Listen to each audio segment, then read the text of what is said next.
We're going to be drawing a cabinet today, and we're going to be drawing it to be assembled with these things. I call them Titus Connectors. That's just the name of the company that makes them. And what these connectors allow us to do is to only use a screwdriver, and it'll twist lock, and this cam spreads apart, and it will give us a friction fit so we can put our cabinet together with really no mechanical fasteners or glue. You could think of it as something like if you purchased a cabinet at IKEA, this is how it would be put together. So to do this, we're going to start in Sketchup. And so there's going to be two videos here. One is how to draw this thing in Sketchup, and then the second is how to draw these inserts in them. So all I did was open up Sketchup 2021. This is what the icon in the bottom of your window is a blue cube. It looks just like this, and it should be on the startup screen for you on your computer. And I am just going to click on Simple and open up the Simple template in SketchUp, and it's going to take just a second to load here. And there's a couple of things I like to do right away. I'll come up here to Window, Model Info, and I'm going to change the units to fractional. That way I just get inches, I don't get feet and inches. Everything else on there can stay the same. And this is more of a personal preference, but I don't like having the sky and things like that in the background. I think it's kind of distracting. So I'll come here to the Styles tab. Under Edit, I'll get rid of the sky, and I'm going to turn the background to white. You don't have to do that. I just think it makes this video for you guys a little bit easier to see. I've got all these tools on the left side here. To get those, I go to View, Toolbars, and make sure that large tool set is checked, and then you'll have all the tools that I have for this video. So our cabinet is going to be 12 inches wide and 18 inches tall. Everything needs to be a component, and if you've never done this in SketchUp before, it's not very difficult, but we need to make sure that we do it. So I like to, if you push down the center button of your mouse, you can pan. If you scroll in and out, you can move, and then this hand will let you move around your model. So I like to start with guidelines. So I'll just place a guideline by double-clicking there, and then I'm going to place another one, and I'm just going to type in now 0.75. You'll notice down here in the length it went to 0.75. The only time that you can change a dimension is right after you let go of the button. So I'll do it again. I'm going to double click here, then I'm going to move up on the green axis, and I'm going to go 10 inches. So I just let go of the mouse, I typed in 10, and I hit enter. So now I have a rectangle that's 3/4 of an inch thick by 10 inches long. And actually, this lets me show you how to do the erase tool. I'm going to erase this line because our material isn't 3/4 of an inch thick, it's 5/8. So I'm at 0.625 actually. So I've got this. This is going to be the very bottom of my side. So I'm going to grab a rectangle, then I'm going to draw a rectangle, okay? And then I'm going to pull this baby up 18 inches. So I use the push-pull tool. I let go at some arbitrary distance. You can see I'm at 8 5/8. And I'm going to pull it up 18 inches and hit enter. So this is going to be the left side of my project. Now, we want to do some editing to this before we duplicate it for our other side. You may not understand why we're doing this, but we're going to do a rabbit on here, and a rabbit's going to allow us to put a back in. And a rabbit is always half the thickness of my board. So I can hover over the midpoint, draw this all the way down, and use my push-pull tool, and I'm going to push that in 0.625 or 5/8 of an inch. That's going to allow me to put a 5/8 back on here. Now the other thing our bookshelf is going to have is adjustable line or adjustable shelf in it. So to do that, we're going to put a series of holes in here that we'll drill with the CNC router so we can have a shelf in there that's adjustable. So to place these, I'm going to come back to the tape measure tool, and I'm going to go in 2 inches. And I'm also going to go in 2 inches from my rabbit. Now, I don't need to be able to adjust this shelf all the way up and down because you're not going to have a book that's 3 inches tall. So I'm going to come down here, and I'm going to come down 5 inches, and then every 2 inches from there.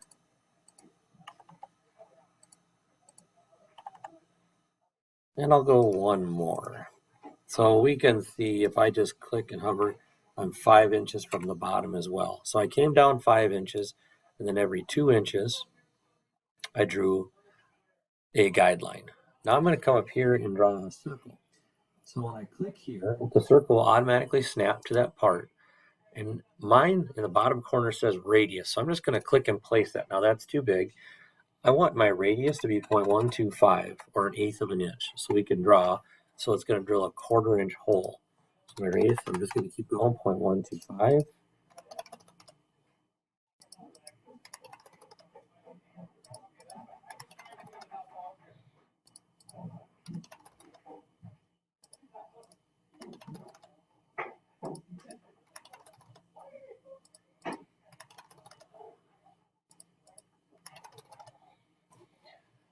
Now I can erase these guidelines.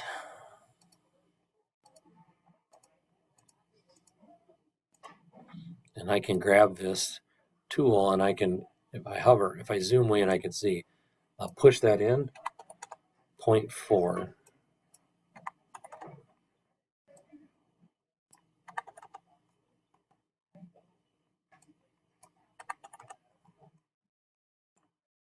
It's a little monotonous, but we only have to do it once because we'll copy this side. Oops. If you screw something up, like I grabbed the wrong thing, Control Z is undo, or you can always go to Edit, Undo.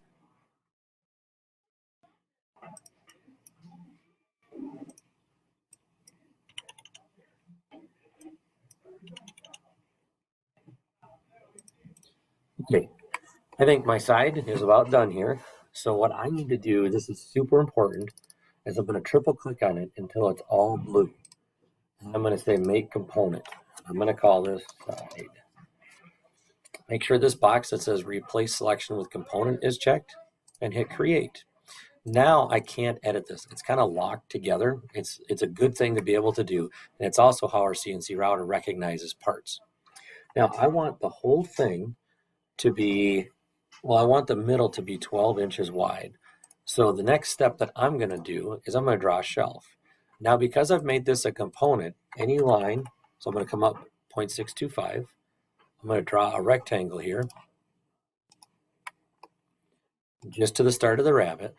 And I want that shelf to be 12 inches long. I'll just type in 12. So you can see these are not fused together. If I did not make this a component, it would have been fused together, and that's going to be a problem. So I have got my shelf drawn. Just going to erase some of these lines that I don't need. And then I'm going to get rid of this one in the back too. Triple click on this, make a component, and call it Fixed Shelf. Create. Now here comes the magic of SketchUp. So I've already drawn this once. If I want to make another one at the top, because I'm going to need another fixed shelf at the top, I hit the Move tool, and then I just press and let go of the Control button. And you see how there's a plus now? If I zoom in here and grab the corner, it just brings another one up for me. And SketchUp likes corners. So I'm going to grab the corner and snap it there. I'm going to do the same thing, Move tool, Control, and I'm going to grab the corner of the side and snap it in there. Now, notice it's backwards.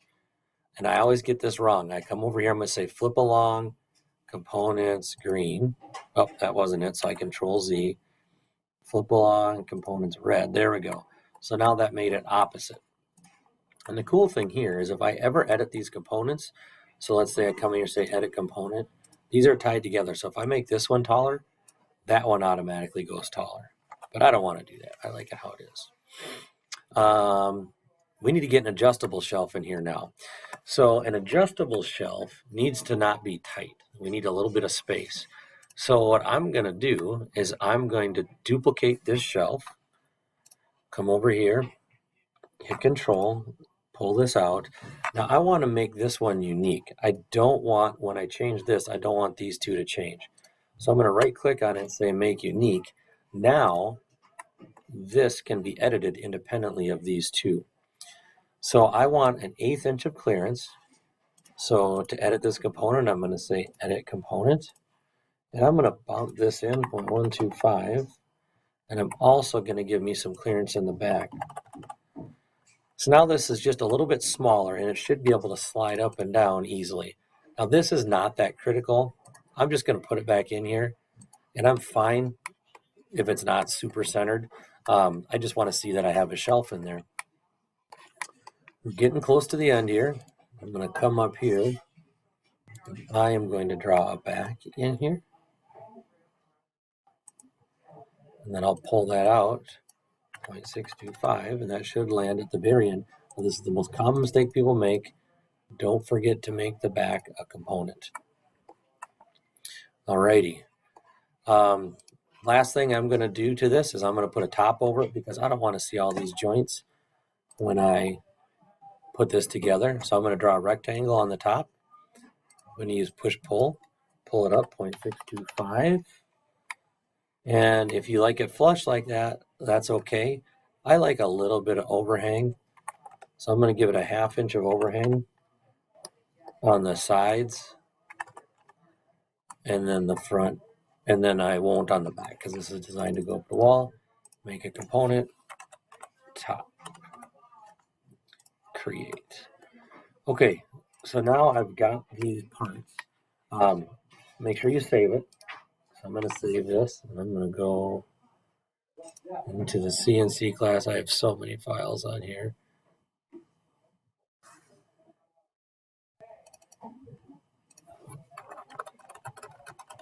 I'm going to call this the Titus cabinet. And I apologize. Down here, the measurements have not been super visible. So what I am going to do is give you some dimensions here and put a copy of this up for you guys to see. I am sorry, those dimensions were impossible to see for you. I just realized that now. You do not have to dimension this. I'm just doing this for you guys.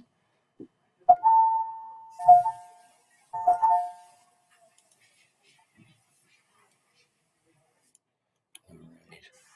If you get stuck, let me know.